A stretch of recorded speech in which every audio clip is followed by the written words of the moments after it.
परमाणु बम की धमकी, हॉर्मूज पर कब्जा और बंद कमरों में चल रही अरबों डॉलर की सौदेबाजी। दुनिया सोच रही थी कि समझौता होने वाला है, लेकिन तेहरान के एक ताजा बयान ने पूरी दुनिया के होश उड़ा दिए हैं। ईरान ने साफ कह दिया है, हम अमेरिका की धमकियों से नहीं डरते। कतर के बैंकों में फंसा है डॉलर का खेल और ओमान के रास्ते भेजा गया एक सीक्रेट मैसेज। लेकिन इस महा डील के बीच खड़ा है इजराइल, जो इस समझौते को किसी भी कीमत पर तबाह करना चाहता है। क्या मिडिल ईस्ट में सीज फायर होगा या हॉर्मोज स्ट्रेट बनेगा तीसरे विश्व युद्ध का मैदान? मिडिल ईस्ट की बिसात पर इस वक्त एक ऐसा खेल खेला जा रहा है जिसकी स्क्रिप्ट हर घंटे बदल रही है। दुनिया के तमाम बड़े देश, तेल बाजार और ग्लोबल इकोनॉमी इस वक्त सांसें थामकर वॉशिंगटन और तेहरान की तरफ देख रहे हैं। सबको लग रहा था कि रविवार को एक ऐतिहासिक समझौते पर दस्तखत हो जाएंगे, हॉर्मूज का रास्ता खुल जाएगा और दुनिया एक बड़े आर्थिक संकट से बच जाएगी। लेकिन ऐन वक्त पर ईरान के विदेश मंत्रालय से जो बयान आया, उसने वॉशिंगटन के पेंटागन से लेकर व्हाइट हाउस तक खलबली मचा दी। ईरान के विदेश मंत्रालय के प्रवक्ता इस्माइल बघाई ने कैमरे के सामने आकर सीधे अमेरिका को चुनौती दे दी। बघाई ने साफ लफ्जों में कहा कि उनका देश अमेरिका की किसी भी धमकी की परवाह नहीं करता। ईरान ने अमेरिका की नीयत पर ही सबसे बड़ा सवालिया निशान लगा दिया है। तेहरान का कहना है कि इस बात की कोई गारंटी नहीं है कि अगर आज कोई समझौता हो भी जाता है तो अमेरिका भविष्य में उस वादे का पूरी तरह पालन करेगा। सोचिए, ये कितनी बड़ी बात है। ईरान खुलकर कह रहा है कि हमें महाशक्ति अमेरिका की गारंटी पर भरोसा ही नहीं, और ईरान का ये डर बेबुनियाद भी नहीं है। इतिहास गवाह है कि साल 2015 में जब ओबामा प्रशासन के वक्त एक ऐतिहासिक परमाणु समझौता हुआ था, तो बाद में डोनाल्ड ट्रंप ने आकर एक झटके में उस समझौते को रद्दी का टुकड़ा बनाकर डस्टबिन में डाल दिया था और ईरान पर और कड़े प्रतिबंध लगा दिए थे। तेहरान आज उसी कड़वे सच को दोहरा रहा है कि अमेरिका की बातों और वादों की कोई क्रेडिबिलिटी यानी विश्वसनीयता नहीं है। लेकिन इस पूरी कहानी में सिर्फ अमेरिका और ईरान ही मोहरे नहीं है। इस बिसात का सबसे आक्रामक खिलाड़ी है इजराइल। ईरानी प्रवक्ता इस्माइल बघाई ने सीधे सीधे इजराइल पर यह गंभीर आरोप लगाया है कि इजरायली शासन पूरी ताकत लगा रहा है कि अमेरिका और ईरान के बीच ये बातचीत किसी भी तरह टूट जाए। इजराइल इस वक्त समझौते को कमजोर करने और पूरी तरह से बिगाड़ने की लगातार कोशिश कर रहा है और ईरान को पूरी उम्मीद है कि वो आखिरी वक्त तक इसे प्रभावित करने का प्रयास करेगा। और सच बात तो ये है कि इजराइल का ये डर और उसकी ये कोशिशें बेवजह नहीं है। तेल अवीव के गलियारों में इस वक्त भारी बेचैनी देखी जा रही है। इजराइल के एक टॉप ऑफिशियल ने बयान दिया कि अगर अमेरिका और ईरान के बीच ये प्रस्तावित समझौता हो जाता है तो ये ईरान की बहुत बड़ी रणनीतिक जीत होगी। इजराइल का मानना है कि इस समझौते से ईरान को ये गलत मैसेज जाएगा कि वो चाहे हॉर्मुज स्ट्रेट को बंद करके दुनिया की तेल सप्लाई को बंधक बनाकर अपनी हर नाजायज शर्त अमेरिका से मनवा सकता है। यानी इजराइल को साफ लग रहा है कि अमेरिका इस वक्त ईरान के सामने घुटने टेक रहा है। अगर हॉर्मुज को खुलवाने के बदले अमेरिका ईरान को कतर के बैंकों से 12 अरब डॉलर दे देता है या प्रतिबंधों में डील देता है, तो वो पैसा घूम फिरकर लेबनान में हिजबुल्ला, यमन में हुतियों और गाजा में हमास के पास पहुंचेगा। यही वजह है कि इजराइल इस डील को रोकने के लिए अपनी पूरी लॉबिंग और खुफिया तंत्र का इस्तेमाल कर रहा है। ईरान को डर है कि इजराइल कोई ऐसा कदम उठा सकता है, चाहे वो कोई गुप्त सैन्य हमला हो या कोई बड़ा साइबर अटैक, जिससे ये बातचीत हमेशा के लिए पटरी से उतर जाए। लेकिन इस तनाव के बीच कूटनीति की बंदूकें भी लगातार गोलियां चला रही हैं। सूत्रों ने दावा किया था कि रविवार को ही दोनों देश सीज फायर बढ़ाने और हॉर्मुज को खोलने को लेकर एक ऐतिहासिक अग्रीमेंट साइन करने वाले थे। लेकिन हकीकत यह है कि रविवार बीत गया और दोनों देशों के बीच किसी भी समझौते पर दस्तखत नहीं हो सके। बात अभी भी कागजों और शर्तों पर अटकी हुई है। तो फिर सवाल उठता है कि अगर दस्तखत नहीं हुए तो दोनों देशों के बीच बातचीत चल कैसे रही है? ये बातचीत चल रही है बैक चैनल कूटनीति के जरिए और इसका सबसे बड़ा केंद्र बना है ओमान। ईरान ने ओमान के जरिए अपना एक बेहद महत्वपूर्ण मौखिक संदेश यानी ओरल मैसेज अमेरिका तक पहुंचाया है। ईरान के उप विदेश मंत्री काज़ेम गरीबाबादी ने इस खुद बात की आधिकारिक पुष्टि की कि उन्होंने ईरान के विदेश मंत्री अब्बास अराक्ची का एक बेहद संवेदनशील और गोपनीय संदेश ओमान के विदेश मंत्री तक डिलीवर किया, जिसे आगे तुरंत वॉशिंगटन भेजा गया। यानी दोनों देश सीधे एक दूसरे की आंखों में आंखें डालकर बात नहीं कर रहे, बल्कि ओमान के सुल्तान और वहां के राजकीय इस आग को शांत करने के लिए डाकिया बने हुए हैं। सिर्फ ओमान ही नहीं, यूरोपियन यूनियन भी इस खेल में कूद चुका है। अब इस पूरी रिपोर्ट में सबसे चौंकाने वाला और नया पहलू जानते हैं क्या है? इस बार इस अरबों डॉलर के खेल में हमारे पड़ोसी देश पाकिस्तान का नाम भी सामने आ रहा है। जी हाँ, ईरानी प्रवक्ता इस्माइल बघेल ने खुद मीडिया के सामने आकर माना कि पिछले कुछ हफ्तों में जो कूटनीतिक बदलाव देखने को मिले हैं, जो पर्दे के पीछे बातचीत आगे बढ़ी है उसमें पाकिस्तान और कुछ दूसरे देशों की मध्यस्थता यानी मीडिएशन की बहुत बड़ी भूमिका रही है। जी हाँ, ये बेहद दिलचस्प मोड़ है। हालांकि ईरान ने ये भी साफ कर दिया है कि फिलहाल किसी भी पाकिस्तानी अधिकारी के तेहरान आने की कोई ऑफिशियल प्लानिंग नहीं है, लेकिन पर्दे के पीछे इस्लामाबाद ने दोनों देशों के बीच एक पुल बनने की कोशिश जरूर की है। पाकिस्तान के ईरान के साथ भी संबंध और अमेरिका के साथ भी उसके रणनीतिक हित जुड़े हैं।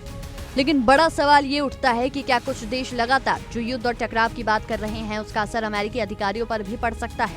बिल्कुल पड़ सकता है, और यही ईरान की सबसे बड़ी चिंता है। इस पूरी डील में एक और बड़ा ट्विस्ट है जो दुनिया को समझना होगा। कई बार पश्चिमी देशों को लगता है कि ईरान के राष्ट्रपति से बात कर ली तो समझौता तय हो गया, लेकिन इस बार ईरान के राष्ट्रपति मसूद पेजेश्कियन ने खुद दुनिया के सामने आकर अपनी सीमाएं स्पष्ट कर दी हैं। उन्होंने साफ कह दिया है कि ईरान में कोई भी बड़ा या रणनीतिक फैसला supreme leader Ayatollah Ali Khamenei की अंतिम मंजूरी के बिना नहीं हो पाएगा। ये बयान बहुत गहराई रखता है। इसका सीधा मतलब यह है कि अमेरिका भले ही ईरान की चुनी हुई सरकार पर कितना भी दबाव बना ले, प्रतिबंधों की धमकी दे दे, लेकिन जब तक ईरान के सुप्रीम लीडर हाँ नहीं कहेंगे तब तक ईरान का कोई भी अधिकारी समझौते की फाइल पर पेन नहीं चला सकता। और सुप्रीम लीडर का रुख हमेशा से अमेरिका के खिलाफ बेहद सख्त है। इसलिए राष्ट्रपति पेजेश्कियन का ये बयान अमेरिका के लिए एक चेतावनी है कि आप हमसे डील नहीं कर रहे, आपको सुप्रीम लीडर की शर्तों को मानना ही होगा।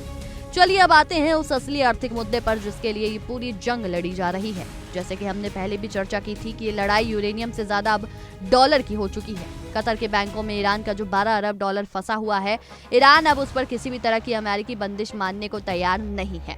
अमेरिका कहता है कि आप इस पैसे से सिर्फ दवा और खाना खरीद सकते हैं, जबकि ईरान कहता है कि पैसा मेरा है तो इसकी चाबी अमेरिका के पास क्यों रहे। और इसी जिद का नतीजा है कि हॉर्मुज़ स्ट्रेट में सैन्य तनाव चरम पर है। दुनिया के कुल तेल का लगभग 20 से 21% हिस्सा इसी संकरे समुद्री रास्ते से होकर गुजरता है। ईरान ने साफ कर दिया है कि जब तक उसके पैसे बिना किसी शर्त के रिलीज नहीं होते तब तक वो हॉर्मुज़ में वैश्विक जहाजों को सुरक्षित रास्ता देने की गारंटी नहीं देगा। यही वो बात है जिससे पूरी दुनिया का बिजनेस मार्केट इस वक्त बुरी तरह डरा हुआ है। सोचिए, अगर हॉर्मुज़ का ये संकट कुछ हफ्ते और खिंच गया तो इंटरनेशनल मार्केट में कच्चे तेल की कीमतें अचानक आसमान छूने लगेंगी। भारत जैसे देश जो अपनी जरूरत का 80% से ज्यादा कच्चा तेल आयात करते हैं, उनके लिए पेट्रोल डीजल के दाम अनियंत्रित हो सकते हैं। महंगाई का एक ऐसा चक्रवात आ सकता है जो पूरी दुनिया की अर्थव्यवस्था को मंदी की गर्त में धकेल देगा और जहाजों की शिपिंग कॉस्ट कई गुना बढ़ जाएगी। इस जियोपॉलिटिकल चेस गेम में हमें उस तीसरे कोण को नहीं भूलना चाहिए जो इस पूरी सिचुएशन पर गिद्ध जैसी नजरें गड़ाए बैठा है। वो कोण है रूस और चीन का। ईरान के प्रवक्ता बघाई ने जो इशारा किया कि कुछ देश लगातार युद्ध और टकराव की बात कर रहे हैं, वो असल में पश्चिमी खेमे की तरफ इशारा था। लेकिन जब अमेरिका इस बातचीत को खींच रहा है या ईरान को डराने की कोशिश कर रहा है तो ईरान के पास एक बहुत बड़ा बैकअप प्लान तैयार है।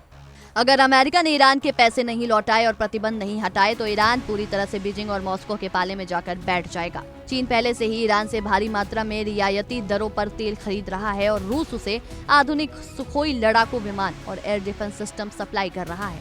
ऐसे में अमेरिका की अपनी मजबूरियां हैं, वो अपनी वैश्विक साख को दांव पर नहीं लगा सकता। यानी अमेरिका के सामने दो धारी तलवार है। अगर वो ईरान के सामने झुकता है तो इजराइल नाराज होगा और दुनिया को में ये मैसेज जाएगा कि अमेरिका कमजोर हो गया है। और अगर अमेरिका नहीं झुकता और बातचीत टूट जाती है तो ईरान पूरी तरह रूस चीन के मिलिट्री ब्लॉक का हिस्सा बन जाएगा, जो मिडिल ईस्ट में अमेरिकी रसूख का परमानेंट अंत कर सकता है। यही वजह है कि दोनों पक्षों के बीच ये बातचीत अब सिर्फ डिप्लोमेटिक मीटिंग नहीं रही, बल्कि मानसिक दबाव की एक भीषण लड़ाई बन चुकी है। तो दोस्तों, मिडिल ईस्ट का ये घटना अब उस मोड़ पर पहुंच चुका है जहां से यू टर्न लेना नामुमकिन है। एक तरफ ईरान की ये हुंकार कि हम अमेरिका की धमकियों से नहीं डरते और हमें उसकी गारंटी पर रत्ती भर भी भरोसा नहीं। दूसरी तरफ इजराइल की वो तड़प और खुफिया कोशिशें कि ये डील किसी भी कीमत पर रुक जाए। और इन सब के बीच ओमान का वो सीक्रेट चिट्ठी जो वॉशिंगटन और तेहरान के बीच लगातार चक्कर काट रहा है। अब देखना ये होगा कि क्या अमेरिकी प्रशासन इजराइल के दबाव में आकर इस बातचीत को टेबल पर ही दफन कर देता है या फिर अपनी अर्थव्यवस्था को बचाने के लिए ईरान की शर्तों के आगे घुटने टेकता है। कतर के बैंकों में फंसे वो 12 अरब डॉलर और हॉर्मुज़ की वो खतरनाक लहरें ही तय करेंगी कि आने वाले दिनों में दुनिया शांति की तरफ जाएगी या फिर एक भीषण वैश्विक महायुद्ध की तरफ। बहरहाल इसी मुद्दे पर देखिए हमारे सहयोगी की ये खास रिपोर्ट। क्या मिडिल ईस्ट में हुआ सीजफायर सिर्फ एक छलावा था? क्या दुनिया को शांत दिखने वाला समंदर अंदर ही अंदर परमाणु सुनामी की तैयारी कर रहा है? अमेरिकी खुफिया एजेंसियों के गलियारों से जो रिपोर्ट लीक हुई है उसने पेंटागन से लेकर व्हाइट हाउस तक हड़कंप मचा दिया। अब दुनिया सोच रही थी कि अमेरिका और इजराइल के साझा हमलों ने ईरान को घुटनों पर ला दिया है। अमेरिकी जनरल ब्रैड कूपर ने संसद में सीधा ठोक कर कहा था कि ईरान का 90% डिफेंस सिस्टम तबाह हो चुका है, उसे उठने में सालों लग जाएंगे। लेकिन सीज फायर के महज 6 हफ्तों के बाद ईरान ने वो कर दिखाया जिसकी कल्पना सुपर पावर अमेरिका ने की ही नहीं थी। ईरान की धरती से अब बारूद की ऐसी गंध आ रही है जो सीधे सीधे वॉशिंगटन को चुनौती दे रही है।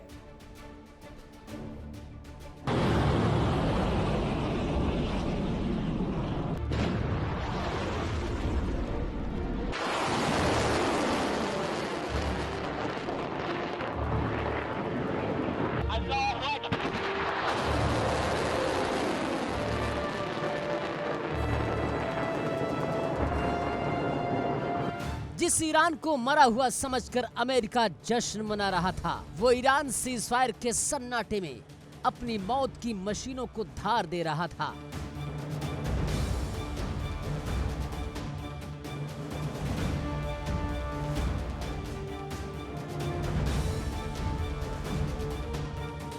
जब अमेरिकी इंटेलिजेंस की सीक्रेट फाइल्स को दुनिया के सामने खोला गया तो पश्चिमी देशों के पैरों तले जमीन खिसक गई।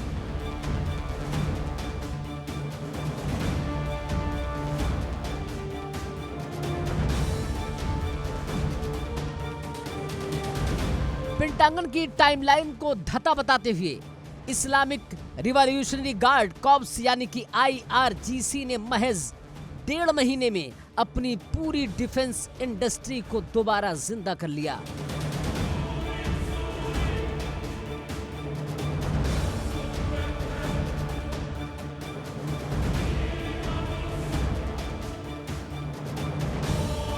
ये रिकवरी नहीं, ये अमेरिका के गाल पर तेहरान का वो तमाचा है जिसकी गूंज से नेटो देश कांप रहे हैं।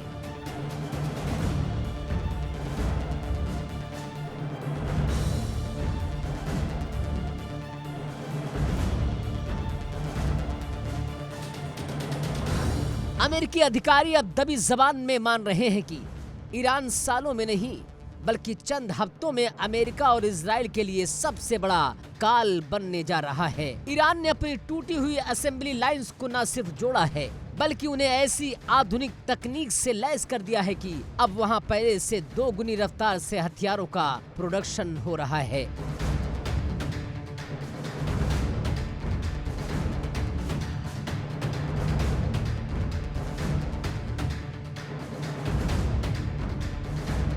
ईरान की यह रफ्तार कोई सामान्य बात नहीं है। ये इशारा है कि ईरान अब आर पार के मूड में है। आइए आपको समझाते हैं कि ईरान की वो 7 घातक तैयारियां जिन्होंने अमेरिका की रातों की नींद और दिन का चैन छीन रखा है।